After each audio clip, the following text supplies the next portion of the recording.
بسم الله الرحمن الرحيم أنا waxaan rabaa inaan horta dib ugu noqdo bal intaan doorashada iyo waxaasi ka hadlin waa ka hadli doonaa hadduu Ilaahay idmo meesha la yiraahdo Muqdisho waxay ahayd caasimadii Soomaaliya burbur hadduu dhacayna dadakan hadda goboladan ku abtirsada iyo Soomaalida kale oo xaggaas aan mataqaanaa markaas deegaan u lahayn intaba waa lagu dhibaateeyay waxa loogu geystay dhibaato aad u fara badan waa la laayay waa lagu dhacay waa la barakiciyay iyagoo caruurtii iyo wixii markaas ay qaadan karaan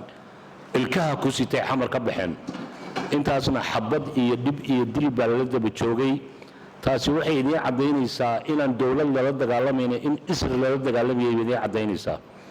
ummadani waxay go'aansatay ama ay ka wada hadli jirtay ama isweydiin jirtay xamar inaan dibdib loogu noqon Soomaalina inay caasimad u ahaan shirkii carta oo apologies badan la bixiyay maadaama reer Puntland ay markasta Soomaali weyn raadinayeen naf iyo maalba ay geliyeen oo hadeer qiyaastii dadka xamar inoo ka dhintay ama ciidan hadlay ama agaarkeeda ku aasan yihiin tirooda aan cidna koobi karin laakiin tirooyin istirlaafsan lagu sheego aan hubno in naf iyo maalba nagaga baxday dibtiina gaarayna aynu ka tanaasulno hadday tahay naf iyo hadday tahay hantiba inta iyadoo ay kalifayso in Soomaali weyn aynu ka shaqeyno mabaadi'dii Puntland ugu dhisay waxay ahayd in Soomaali weyn la raadiyay ahayd waana ka dhabaynay madaxweynihii ugu horeeyay oo filla Soomaaliya fariistay Allah u naxariistay nin Puntland ka soo jeedo ahaa Cabdullaahi Yuusuf buu ahaa iskama fariisan wuxuu ku fariistay tahajjud iyo dadaal ay Puntland samaysay nasiib darro waxaa maanta dhacday meeshii saas ahayd in mudanayaashii ka soo jeeday Puntland loogu hanjabo oo message loo diro oo la yiraahdo waxa haddii aydan samayn iska jira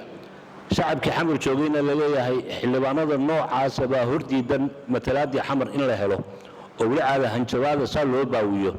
maanta marka waxaan anigu ogahay mudanayaashii ina ka joogay reer Puntland in naftoodu halis ku jirto sidaa darteed inaynu ka hadalno baaqna ka soo jeedino hadday dharab u dhintaan xildhibaankii qoray mas'uuliyadda handadaada waa la yaqaanaa in mas'uuliyadda iyagu ay qaadayaan barnoon horta waa loo baahan yahay moogtay waayo inaga meesha inoo joogaan waxa soo haray xamar waa guri Soomaaliyeed caasimadda Soomaaliya u tahay cid gooni u leeyahay ma jirto absolutely cidna cid ugu ma hanjabi karto taasina waa mid weeye marka taa anigu waxaan rabaa baaqeena inaynu ku darno taasina waxa weeye in mataqaanaa in la yiraahdo weeye waxa soo hartay doorashada tan iyo xeerka iyo waxa lagu wado midna dastuuri ma inta dastuurku waa ka soo horjeedaan waayo qaabka doorashadu ahayd iyo waxa loogu talagalay one inay ahayd kulliga wax la isla ogyahay weeye waa wax la soo farsameeyay la soo samaystay oo cilmi dherer lagu raadinayo waxa mudanayaashu ay ka qayliyeen taasay ahayd si cadaalad wax u dhacayn bay ahayd shalayna waa wada maqlayseen Xaliimo Yaray iyo waxay ku hadashay inayaan waqtigaan iyo waqti u dhowtoona ay waxba qaban karin waay 3 sano iyo bar ka hor doorashada loogu diyaar garoob waaye aakhirkii u dambeeyay in la doorasho la qabanaya inay dan kale leedahay mudanayaal waa u jeedaan taasina waxay u baahan tahay in mataqaanaa wax laga qabto weeye waxa soo haray maalintii weyto guddigan la qabtay xeerarka keenayay dastuuri ma ahayn hadduu ahaaba dastuuri labada aqal baa wada qabtay oo yiri guddi isku dhafan dirnay aqalkii sare meesha inuu ka maqnaa oo uusan joogin gudoomiye aqal sarena uu soo saaray baaq waa ogtiin guddi si wada jira loo diray in la ogolaado inay hal aqal wax u jeediyaan soo in dan laga leeyahay maaha waxa intaa soo haray ninka la yiraahdo gudoomiye mursal shalay hadalkiisa waa wada dhageysateen